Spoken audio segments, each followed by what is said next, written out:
नमस्कार शेतकरी बांधवांनो, पुन्हा एकदा तुमचं एमटेक ऑल टीव्ही या यूट्यूब चॅनलवरती स्वागत आहे।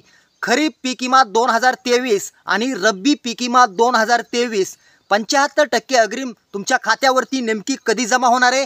कुणी म्हणतंय 15 तारखेला जमा होणार आहे, तर कुणी म्हणतंय 20 तारखेला या ठिकाणी जमा होणार आहे। तर मित्रांनो, आजची माहिती जी आहे ती पुराव्यासहित आहे।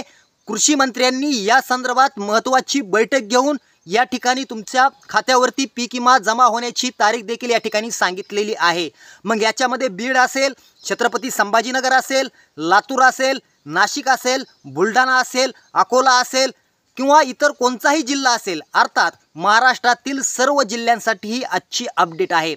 तर शेतकरी बांधवांनो, खरीप आणि रब्बीचा पीक विमा 75% अग्रिम तुम्हाला 31 ऑगस्ट 2024च्या आतमध्येच जमा होणार आहे, अशी माहिती स्वतः राज्याचे कृषी मंत्री धनंजय मुंडे यांनी दिलेली आहे।